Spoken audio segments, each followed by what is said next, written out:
Hello friends. Poonchola എന്ന ഗ്രാമത്തിൽ നടന്ന ഒരു കഥയാണ് ഞാൻ നിങ്ങളോട് പറയാൻ പോകുന്നത്. പൂഞ്ചോല ഗ്രാമത്തിൽ ഒരു പാവപ്പെട്ട കർഷകനുണ്ടായിരുന്നു. അയാളുടെ പേര് പൊന്നപ്പൻ എന്നായിരുന്നു. അയാൾക്കാണ് 7 മക്കളാണുള്ളത്. ആ 7 മക്കളിൽ നാലാമനായിരുന്നു അജയൻ. അജയൻ ചെറുപ്പം തൊട്ടേ പൊന്നപ്പൻ്റെ മറ്റു കുട്ടികളെ പോലെ അല്ലായിരുന്നു കേട്ടോ. ബുദ്ധിയും സാമർഥ്യവും ഒരുപാട് അവനുണ്ടായിരുന്നു. എന്ത് കണ്ടാലും അവന് സംശയമാണ്. അതെന്തൊക്കെയാണ്, അതെന്താണ്, അതെങ്ങനെ ഉണ്ടായതാണ്, അത് ഉണ്ടാക്കാൻ നമ്മളെ കൊണ്ട് പറ്റുമോ എന്നൊക്കെയുള്ള അവൻ്റെ ചോദ്യങ്ങൾക്ക് പൊന്നപ്പൻ അറിയാവുന്ന തരത്തിൽ അവനെ കൊണ്ട് പറ്റുന്ന രീതിയിലുള്ള ഉത്തരങ്ങളൊക്കെ പറഞ്ഞു കൊടുത്തു. എന്നാൽ അജയൻ വളരുന്നതനുസരിച്ചുള്ള ചോദ്യങ്ങൾക്കൊന്നും ഉത്തരം പറയാൻ നമ്മുടെ പൊന്നപ്പനെ കൊണ്ടാവില്ല. ഈപ്പച്ച മുതലാളി സ്കൂളിൽ പോയിട്ടില്ല എന്ന് പറഞ്ഞ പോലെ തന്നെയാണ് നമ്മുടെ പൊന്നപ്പനും സ്കൂളിൽ പോയിട്ടില്ല. മുതുമുത്തശ്ശന്മാർ തലമുറകളായി പറഞ്ഞു വന്നതും അതനുസരിച്ചുള്ള ജീവിതവും മാത്രമായിരുന്നു അവർക്കുള്ളത്. ഒരു ദിവസം അജയൻ പൊന്നപ്പനോട് ചോദിച്ചു, അച്ഛാ, എന്താ ആരും ആ മന്ദാരക്കുന്നിലെ വീട്ടിലോട്ട് പോകാത്തത് എന്ന് അജയൻ അങ്ങനെ ചോദിച്ചതും പൊന്നപ്പൻ എന്തോ കണ്ട് ഭയന്നതുപോലെ അങ്ങോട്ടും ഇങ്ങോട്ടും നോക്കിയിട്ട് അജയന്റെ വായങ്ങ് പൊത്തിപ്പിടിച്ച്. എന്നിട്ട് പറയുക, അയ്യോ എൻ്റെ പൊന്നുമോനെ, നീ അതൊന്നും അറിയണ്ട. മോനങ്ങോട്ട് നോക്കുപോലും ചെയ്യരുത്. സന്ധ്യ കഴിഞ്ഞാൽ പിന്നെ ആരും ആ വഴിക്ക് കൂടെ നടക്കത്ത് പോലും ഇല്ല. അവിടെ എന്തൊക്കെയോ നിഗൂഢതകൾ നിറഞ്ഞ വീടാണ് മോനെ. പൊന്നപ്പൻ അങ്ങനൊക്കെ പറഞ്ഞു കഴിഞ്ഞപ്പോൾ അജയന് വല്ലാത്ത സംശയം തുടങ്ങി. ആ മന്ദാരക്കുന്ന് വീടിനെ കുറിച്ച് അപ്പം പലരോടും തിരക്കാൻ തുടങ്ങി. പലരിൽ നിന്നും പല കാര്യങ്ങളും അങ്ങനെ അവൻ അറിയാനും കഴിഞ്ഞു. വളരെ പഴക്കം നിറഞ്ഞ ഒരു നായർ തറവാടാണിത്. കൊല്ലും കൊലയും ക്രൂരതകളും പൈശാചികവുമായ പല സംഭവങ്ങളും നടന്നിട്ടുള്ള വീടാണിത്. മന്ദാരക്കുന്ന് വീട്ടിലെ അവസാന സന്തതിയായ രാഘവൻ നായർ വളരെ ക്രൂരനായിരുന്നു. അയാളുടെ ഭാര്യയെ തൊഴിച്ചു കൊന്നിട്ട് അവിടുന്ന് പോയതാ. പിന്നീട് അയാളെ ആരും കണ്ടിട്ടില്ലെന്നാ പറയുന്നത്.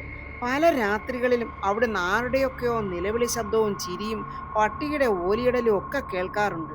എന്നാൽ എല്ലാവരും ശ്രദ്ധിക്കപ്പെടുന്ന ഒരു സംഭവം ആ വീട്ടിൽ എന്നും നടക്കാറുണ്ട്. രാത്രി ഒരു 12:30 ഒരു ചെറിയ വെളിച്ചം ആ വീട്ടിൽ നിന്നും വരും. രാത്രി ഒരു 2-2:30 മണി വരെയും ആ വെളിച്ചം അവിടെ കാണുമെന്നാണ് ചിലർ പറയുന്നത്.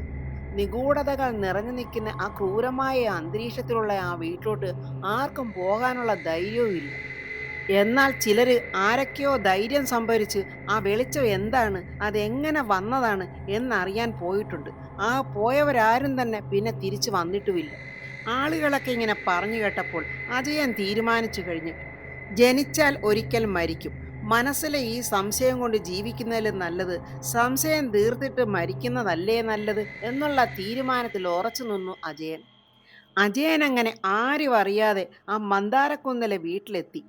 കാലപ്പഴക്കം കൊണ്ട് പൊട്ടിയും പൊളിഞ്ഞും നിലം പതിക്കാറായ ഒരു തറവാട്. വാതുക്കലെ തുളസിത്തറയിലെ കല്ലുകളൊക്കെ ആണെങ്കിൽ അങ്ങ് ഇളകിപ്പോയി കിടക്കുന്നു. ജനലുകളും കതകുകളും ഒക്കെ മാറാല പിടിച്ച് കാണാൻ വയ്യാത്ത രീതിയിലാണ് ഇരിക്കുന്നത്. വലിയ ധൈര്യം സംഭരിച്ചാണ് അജയൻ വന്നതെങ്കിലും ഒരു ചെറിയ പേടി അവൻ ഇല്ലാതില്ല. ജനലുകളുടെയും കതകുകളുടെയും വ്യാപരിയൊക്കെ ഇളകി താഴെ ഏത് സമയത്തും നിലം പൊത്തി വീഴും, ആ രീതിക്കാണ് ഇരിക്കുന്നത്.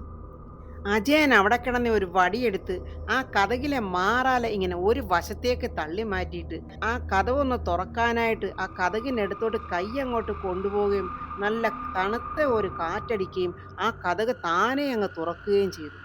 അതോടെ അജയൻ ഇതുവരെ കരുതി വെച്ചിരുന്ന സകല ധൈര്യവും ചോർന്നുപോയി. ഒന്ന് നിലവിളിക്കാൻ പോലും കഴിയാതെ അജയൻ അങ്ങനെ പേടിച്ച് വിറച്ചു നിൽക്കുവാണ്. രാത്രിയുടെ നിശബ്ദതയിൽ ചീവീടുകളുടെ ശബ്ദം പോലും പേടിപ്പെടുത്തുന്നു. ഒരു കറുത്ത പൂച്ച മ്യാവു എന്നും കരഞ്ഞുകൊണ്ട് അവൻ്റെ കൺമുന്നിൽ കൂടെ ഓടി മറയുകയാണ്.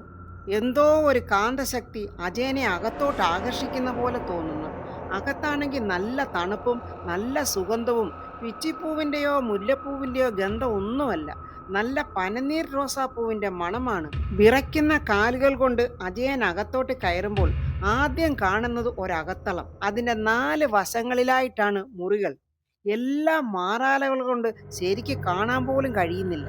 അകത്തളത്തിൻ്റെ തെക്കു പടിഞ്ഞാറായിട്ട് ഒരു പൊട്ടിപ്പൊളിഞ്ഞ ഒരു മേശ കാണാം. ആ മേശപ്പുറത്ത് ഒരു ഇരുണ്ട ക്ലാവ് പിടിച്ച് ഒരു നിലവിളക്കിങ്ങനെ കത്തിച്ചു വെച്ചിരിക്കുന്നു. ആ നിലവിളക്കിൻ്റെ താഴെ എന്തോ എഴുതി കൊത്തി വെച്ചിരിക്കുന്ന പോലെ കാണാം. പേടിച്ച് വിറച്ച് അജയൻ അത് എന്താണ് എഴുതിയിരിക്കുന്നതെന്ന് അവൻ അറിയണം. പക്ഷേ പേടിച്ച് വിറച്ചവൻ നിൽക്കുവാണ്.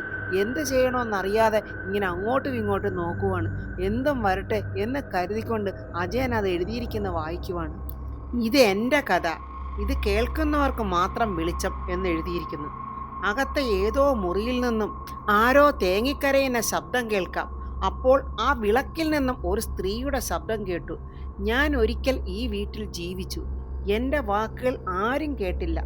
ഇന്ന് ഇത് കേൾക്കാൻ ഒരാൾ വന്നതിനാൽ എൻ്റെ ആത്മാവിന്ന് മോചിതമാകാൻ പോകുന്നു.